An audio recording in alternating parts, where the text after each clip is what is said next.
Baik, halo teman-teman semua. Kita lanjutkan lagi membahas fungsi atau dua fungsi terakhir dari conditional expression, yaitu greatest dan least. Kita akan bahas apa itu greatest dan least dan bagaimana cara menggunakannya. Greatest adalah fungsi untuk menyeleksi nilai terbesar ya dari nilai-nilai yang diberikan ini. Sebaliknya, list itu adalah fungsi untuk mencari nilai terkecil dari nilai-nilai yang kita masukkan. Ya. Nilai-nilai tersebut itu kita bisa menyebut sebagai kolom referensi, ya. Kita bisa sebutkan nama-nama kolom referensi, ataupun kita juga bisa memasukkan nilai literalnya langsung. Nah, langsung saja kita lihat contohnya. Oke, baik. Ini kita akan lanjutkan kembali ya, mempraktekkan cara menggunakan fungsi greatest dan least. Ya. Sebagai kasus, saya akan membuat satu buah tabel baru. Ya. Tabel baru tersebut adalah nilai rapor siswa. Di mana di sini ada beberapa kolom yang didefinisikan ya, seperti ada kolom ID ya, yang tipenya serial dan dia tidak kosong dan dia sekaligus primary key ya. Serial ini adalah tipe data integer yang nilainya itu akan selalu otomatis dimasukkan. Setiap kali ada penambahan data, dia akan menambah nilai ID-nya dari 1, 2, 3 dan seterusnya ya. Kita sudah pernah bahas untuk tipe data serial. Kemudian kita akan hubungkan ke nomor induk siswa ya, yang merupakan kolom foreign key yang mereferensikan ke tabel siswa di kolom nomor induk ya.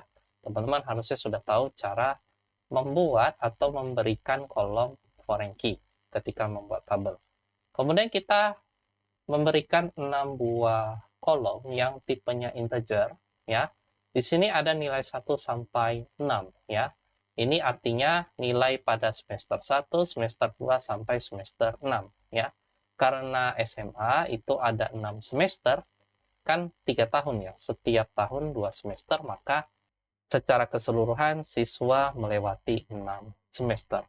Kita asumsikan 6 semester itu sudah dilewati ya, walaupun pada data kita sebelumnya masih ada beberapa siswa yang memang belum kelas 12. Tapi kita asumsikan sudah ya, karena nanti kita memang akan mencoba fungsi greatest dan least ini. Nah, sebelum kita masukkan data, kita lihat dulu data-data siswanya. Tapi sebelum itu kita akan masukkan dulu ya. Kita akan eksekusi tabelnya dulu. Kita akan eksekusi perintah ini untuk membuat tabel. Jadi, teman-teman bisa pause sejenak, kemudian teman-teman bisa ketik untuk sintaks create ini. Ini sudah kita bahas di video-video awal ya, mengenai data definition language ya. Jadi, saya tidak perlu lagi ya mendefinisikannya dari awal. Ini tinggal saya langsung eksekusi. Tapi teman-teman bisa pause dan ketik terlebih dahulu. Nah, ini kita akan eksekusi menjalankan query. Kalau tidak ada masalah, maka tabel berhasil dibuat.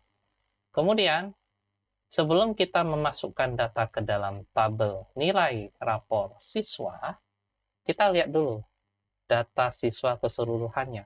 Untuk apa? Kita ingin mengetahui nomor induk apa saja yang ada di tabel siswa itu. Tujuannya supaya kita punya ide atau bahan nilai apa yang harus kita masukkan di kolom nomor induk siswa nantinya. Oke, kita eksekusi, kita pilih semua kolom dari tabel siswa, kita urutkan berdasarkan nomor induk. Kita jalankan, kita lihat ada nomor induknya. Sebagai contoh di video ini, saya akan memasukkan 5 buah data saja. Dari 5 buah nomor induk 5 siswa ya. Kita pilih yang 10004, kita ambil 5 pertama sampai 10008. Oke. Nah, makanya di sini kita akan memasukkan data di tabel nilai rapor siswa, di mana ID kita tidak perlu masukkan karena nanti PostgreSQL akan memasukkannya secara otomatis. Kita hanya ingin memasukkan nomor induknya dan juga nilai-nilainya. Ya, kita masukkan ya nomor induk itu sendiri, kita masukkan nilai-nilainya, kolom nilai 1, nilai 2, sampai nilai ke-6. Ya. Setelah semuanya kita tentukan datanya, kita langsung bisa eksekusi. Teman-teman perhatikan lagi penggunaan tanda koma, ya, dan juga beberapa tanda baca yang sudah kita bahas sebelum-sebelumnya. Oke, kita akan jalankan query.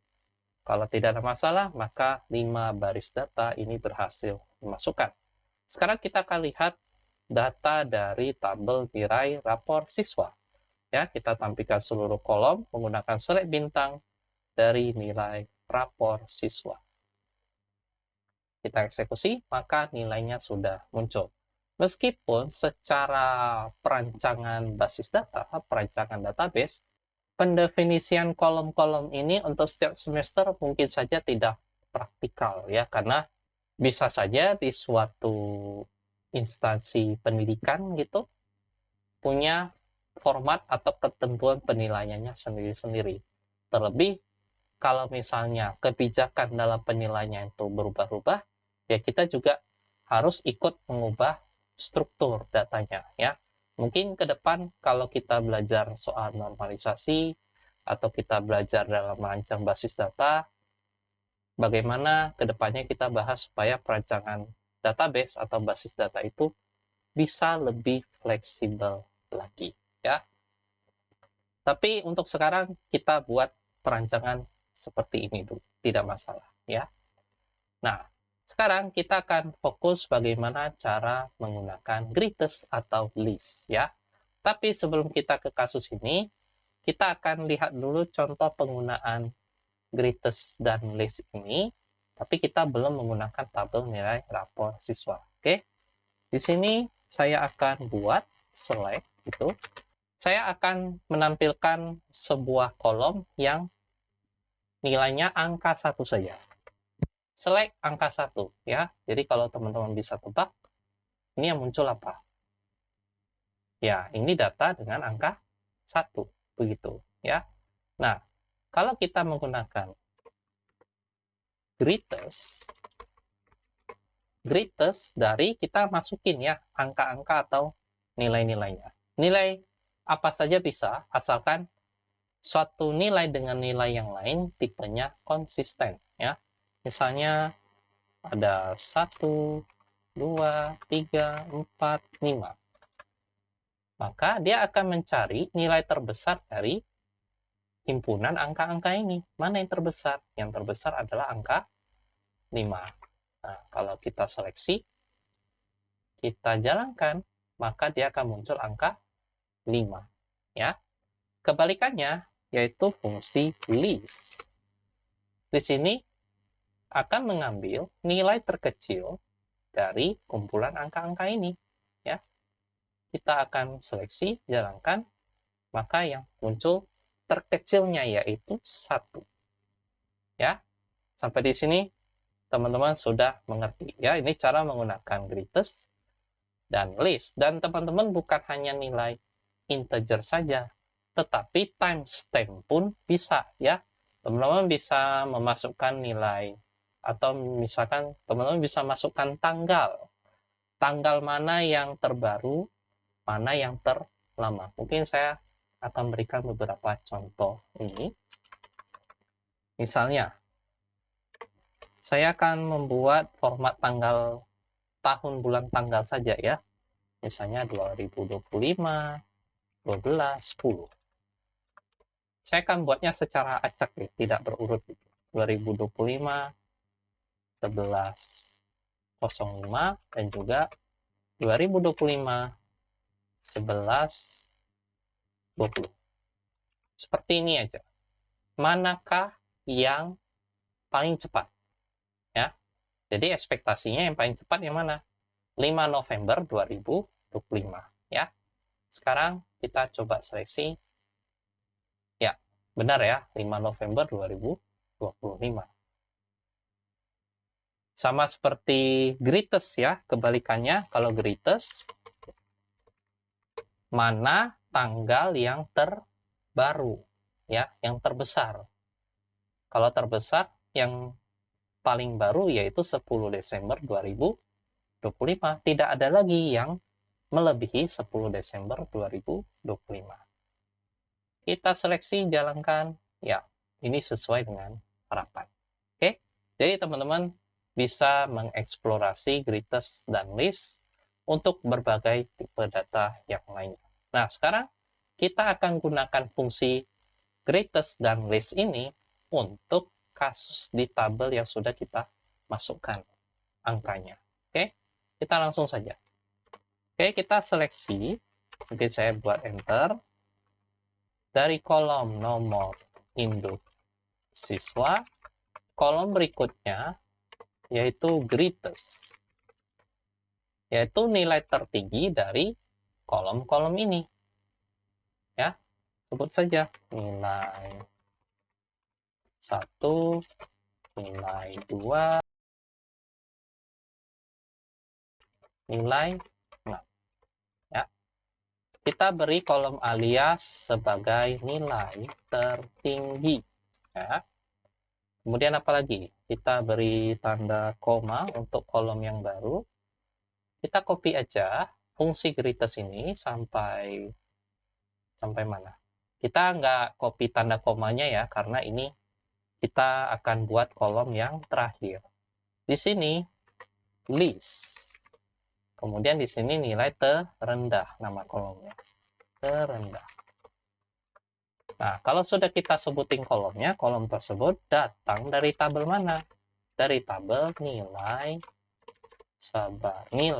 rapor siswa. Seperti itu ya. Nah, kalau sudah, kita seleksi. Klik kanan, jalankan query, maka sudah muncul ya. Kolom nilai tertinggi, kolom nilai terendah ya. Dari kolom-kolom yang kita daftarkan di sini. Dia akan melihat nilai mana yang tertinggi, ini yang ditampilkan. Nilai mana yang terendah untuk masing-masing baris, itu juga ditampilkan. Nah, mungkin teman-teman juga bertanya-tanya ya, apa bedanya fungsi min dan max? Fungsi min dan max ini keduanya merupakan fungsi agregasi. Fungsi yang mengagregatkan seluruh data ya. Fungsi yang mengagregatkan seluruh data gitu. Jadi kita mencari nilai minimum dari semua data dan sebaliknya kita bisa mencari nilai maksimum dari semua data. Bedanya dengan greatest dan list ini, greatest maupun list hanya memperbandingkan nilai-nilai yang kita sebutkan di sini. Dan ini ya berlaku untuk yang di sini saja, tidak berlaku untuk keseluruhan data. Jadi setiap baris punya nilai maksimum dan minimumnya sendiri-sendiri. Tapi bedanya, kalau kita ingin mengetahui nilai minimum atau maksimum secara keseluruhan, berdasarkan kolom tertentu, ya teman-teman gunakan min ataupun max yang juga sudah kita bahas di beberapa video sebelumnya tentang fungsi agregat. Oke, baik. Itu demikian video pembahasan kita keempat mengenai greatest dan list. Dan ini juga sekaligus mengakhiri pembahasan topik keenam mengenai conditional expression. Ya. Semoga teman-teman bisa mengerti. Jika teman-teman ada pertanyaan atau ada diskusi, bisa dituliskan di kolom komentar di bawah video ini. Sampai ketemu lagi di video berikutnya.